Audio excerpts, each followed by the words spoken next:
بسم اللہ الرحمن الرحیم۔ السلام علیکم۔ سیرت النبوی صلی اللہ علیہ وآلہ وسلم کی سیریز چل رہی ہے۔ پچھلی ویڈیو میں ہم نے حضور صلی اللہ علیہ وآلہ وسلم کی مدینہ کی آمد اور مسجد نبوی کی تعمیر کا واقعہ بیان کیا تھا۔ اس ویڈیو میں حضور صلی اللہ علیہ وآلہ وسلم کی سیرت اور آپ صلی اللہ علیہ وآلہ وسلم کی مسجد نبوی کی تعمیر کا باقی احوال ذکر کریں گے۔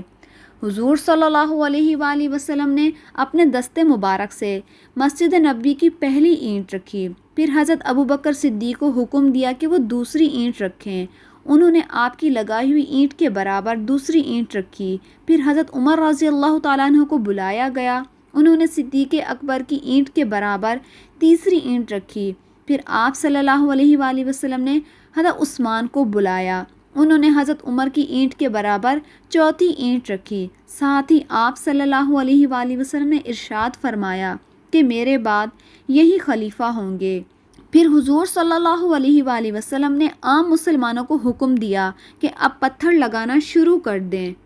مسلمان پتھروں سے بنیادیں بھرنے لگے۔ بنیادیں تقریباً 3 ہاتھ 4.5 فٹ گہری تھیں۔ اس کے لیے اینٹوں کی تعمیر اٹھائی گئی، دونوں جانب پتھروں کی دیواریں بنا کر کھجور کی ٹہنیوں کی چھت بنائی گئی اور کھجور کے تنوں کے ستون بھی بنائے گئے۔ دیواروں کی اونچائی انسانی قد کے برابر تھی۔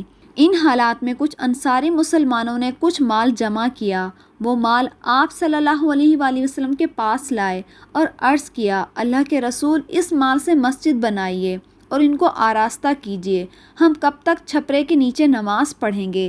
اس پر حضور صلی اللہ علیہ وآلہ وسلم نے ارشاد فرمایا، مجھے مسجدوں کو سجانے کا حکم نہیں دیا گیا۔ اس سلسلے میں ایک اور حدیث کے الفاظ کچھ یوں ہیں کہ قیامت قائم ہونے کی ایک نشانی یہ بھی ہوگی کہ لوگ مسجدوں میں آرائش کرنے لگیں گے، جیسے یہود اور نصارہ اپنے گرجا گھروں میں زیب و زینت کرتے تھے۔ مسجد نبوی کی چھت کھجور کی چھال اور پتوں کی تھی، اس پر تھوڑی سی مٹی تھی، جب بارش آتی تو پانی اندر ٹپکتا، یہ پانی مٹی ملا ہوتا تھا، اس سے مسجد کے اندر کیچڑ ہو جاتی۔ یہ بات محسوس کر کے صحابہ کرام نے عرض کیا، یا رسول اللہ، اگر آپ حکم دیں تو چھت پر زیادہ مٹی بچھا دیں تاکہ اس میں سے پانی نہ رسے اور مسجد میں نہ ٹپکے۔ آپ صلی اللہ علیہ وآلہ وسلم نے ارشاد فرمایا کہ نہیں، یوں ہی رہنے دو۔ مسجد کی تعمیر کے کام میں تمام مہاجرین اور انصار صحابہ نے حصہ لیا، یہاں تک کہ خود حضور صلی اللہ علیہ وآلہ وسلم نے بھی اپنے ہاتھوں سے کام کیا۔ آپ صلی اللہ علیہ وآلہ وسلم اپنی چادر میں اینٹوں کو بھر بھر کر لاتے، یہاں تک کہ سینہ مبارک غبار آلود ہو جاتا۔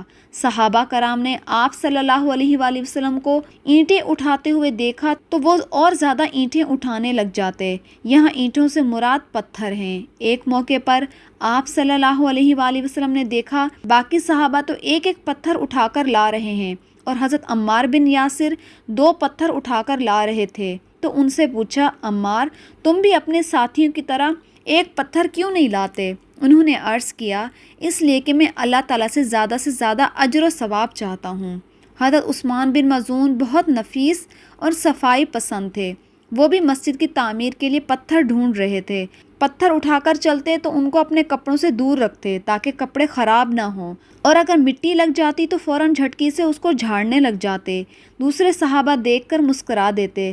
مسجد کی تعمیر کے بعد حضور صلی اللہ علیہ وآلہ وسلم اس میں 5 ماہ تک بیت المقدس کی طرف منہ کر کے نماز پڑھتے رہے۔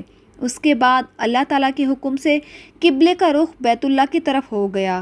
مسجد کا پہلا فرش کچا تھا، پھر اس پر کنکریاں بچھا دی گئیں۔ یہ اس لیے بچھائی گئیں کہ ایک روز بارش ہوئی، فرش گیلا ہو گیا۔ اب جو بھی آتا اپنی جھولی میں کنکر بھر کر لاتا اور اپنی جگہ پر ان کو بچھا کر نماز پڑھتا۔ تب نبی پاک صلی اللہ علیہ وآلہ وسلم نے حکم دیا کہ سارا فرش ہی کنکریوں کا بچھا دو۔ پھر جب مسلمان زیادہ ہو گئے تو نبی پاک صلی اللہ علیہ وآلہ وسلم نے مسجد کو وسیع کرنے کا ارادہ فرمایا۔ مسجد کے ساتھ زمین کا ایک اور ٹکڑا حضرت عثمان غنی کا تھا۔ یہ ٹکڑا انہوں نے ایک یہودی سے خریدا تھا۔ جب حضرت عثمان کو معلوم ہوا کہ حضور صلی اللہ علیہ وآلہ وسلم مسجد کو وسیع کرنا چاہتے ہیں تو انہوں نے عرض کیا، اے اللہ کے رسول، آپ مجھ سے زمین کا یہ ٹکڑا جنت کے ایک مکان کے بدلے میں خرید لیں۔ چنانچہ نبی پاک صلی اللہ علیہ وآلہ وسلم نے زمین کا وہ ٹکڑا ان سے لے لیا۔ مسجد نبوی کے بارے میں آپ صلی اللہ علیہ وآلہ وسلم نے ارشاد فرمایا، اگر یہ میری مسجد ثنا کے مقام تک بھی بن جائے، یعنی کہ اتنی وسیع ہو جائے، تو بھی یہ میری مسجد رہے گی، یعنی کہ مسجد نبوی ہی رہے گی۔ اس سے ظاہر ہوا کہ آپ نے مسجد نبوی کے وسیع ہونے کی اطلاع پہلے سے ہی دے دی تھی، اور ہوا بھی یوں ہی۔ بعد کے اداروں میں اس کی توسیع ہوتی رہی اور اس کا سلسلہ جاری ہے اور آگے بھی جاری رہے گا۔ مسجد نبوی کے ساتھ ہی سیدہ عائشہ صدیقہ، سیدہ سودا کے لیے 2 حجرے بنائے گئے۔ یہ حجرے مسجد نبوی سے بالکل ملے ہوئے تھے۔ ان حجروں کی چھتیں بھی مسجد کی طرح کھجور کی چھال سے بنائی گئی تھیں۔ مسجد نبوی کی تعمیر تک آپ صلی اللہ علیہ وآلہ وسلم حضرت ابو ایوب انصاری کے گھر میں قیام پذیر رہے۔ آپ صلی اللہ علیہ وآلہ وسلم نے ان کے مکان میں نچلی منزل پہ قیام فرمایا۔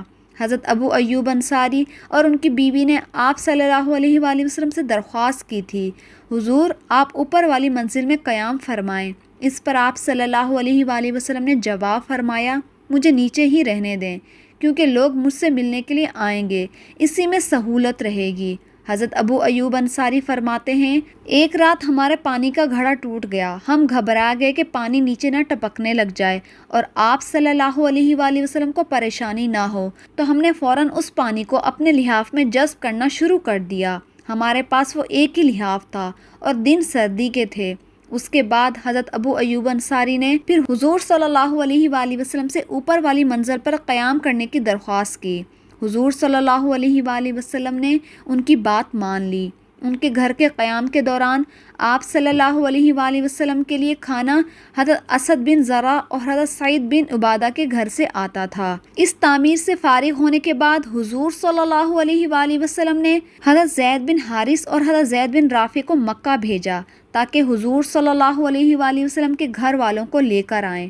حضور صلی اللہ علیہ وآلہ وسلم نے انہیں سفر میں خرچ کرنے کے لیے 500 درہم اور 2 اونٹ دیے۔ رہبر کے طور پر ان کے ساتھ عبداللہ بن اریقت کو بھیجا۔ سیدنا حضرت ابو بکر صدیق نے یہ اخراجات برداشت کیے۔ ان کے گھر والوں کو لانے کی ذمہ داری بھی انہیں ہی سونپی گئی۔ اسی طرح یہ حضرات مکہ معظمہ سے آپ صلی اللہ علیہ وآلہ وسلم کی صاحبزادیاں حضرت فاطمہ، حضرت کلثوم اور حضور صلی اللہ علیہ وآلہ وسلم کی اہلیہ محترمہ حضرت سودا اور دائیہ ایمن جو زید بن حارث کی اہلیہ تھیں، ان کے بیٹے اسامہ بن زید کو لے کر مدینہ منورہ آ گئے۔ حضرت اسامہ بن زید آپ صلی اللہ علیہ وسلم کی دائیہ کے بیٹے تھے اور آپ صلی اللہ علیہ وآلہ وسلم کو حد درجہ عزیز تھے۔ آپ صلی اللہ علیہ وآلہ وسلم کی بیٹی حضرت زینب چونکہ شادی شدہ تھیں اور ان کے شوہر اس وقت تک مسلمان نہیں ہوئے تھے، اس لیے انہیں ہجرت کرنے سے روک دیا گیا۔ حضرت زینب نے بعد میں ہجرت کی اور اپنے شوہر کو کفر کی حالت میں مکہ چھوڑ کر آئی تھیں۔ ان کے شوہر ابو العاص بن ربیع تھے۔ یہ غزوہ بدر کے موقع پر کافروں کے لشکر میں شامل ہوئے، گرفتار ہو گئے لیکن انہیں چھوڑ دیا گیا، پھر یہ مسلمان ہو گئے تھے۔ آپ صلی اللہ علیہ وآلہ وسلم کی چوتھی بیٹی حضرت رقیہ اپنے شوہر حضرت عثمان کے ساتھ پہلے ہی حبشہ ہجرت کر گئی تھیں۔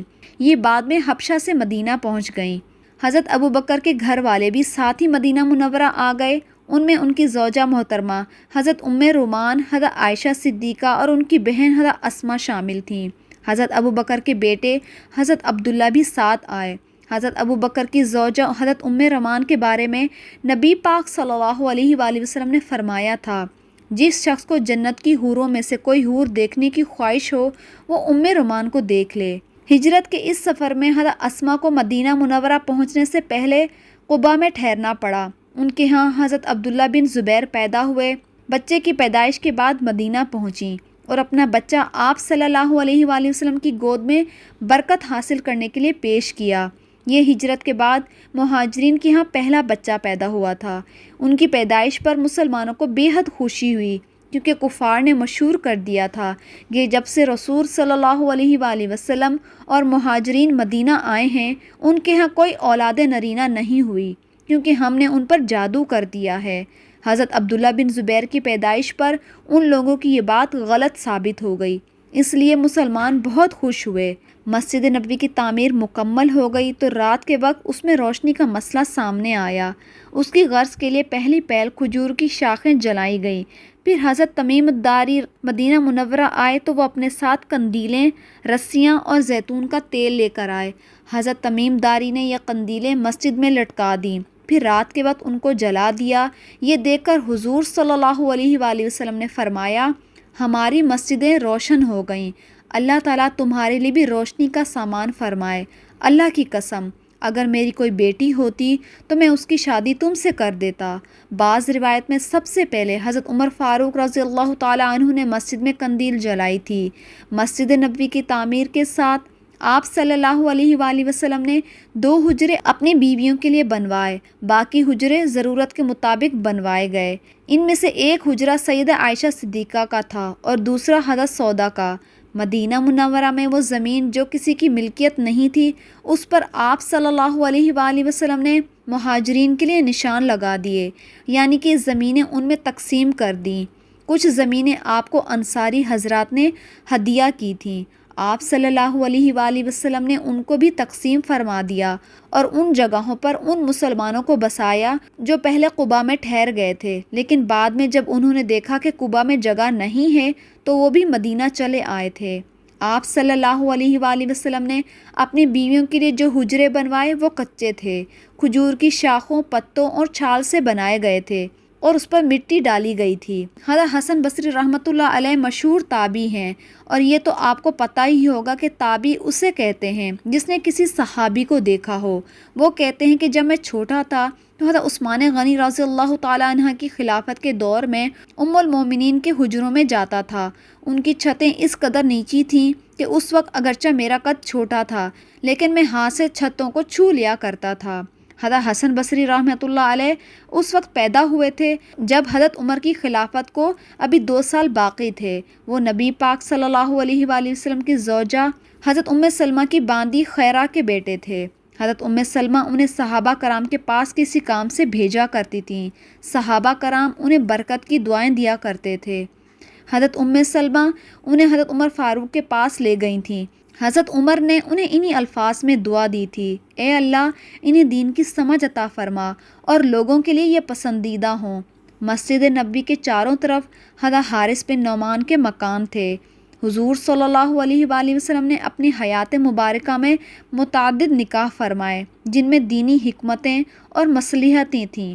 جب بھی آپ صلی اللہ علیہ وآلہ وسلم نکاح فرماتے تو حضرت حارث اپنا ایک مکان یعنی کہ حجرہ آپ صلی اللہ علیہ وآلہ وسلم کو ہدیہ کر دیتے تھے۔ اس میں آپ صلی اللہ علیہ وآلہ وسلم کی زوجہ محترمہ قیام کرتیں، یہاں تک کہ رفتہ رفتہ حضرت حارث نے اپنے سارے مکان اسی طرح حضور صلی اللہ علیہ وآلہ وسلم کو ہدیہ کر دیے۔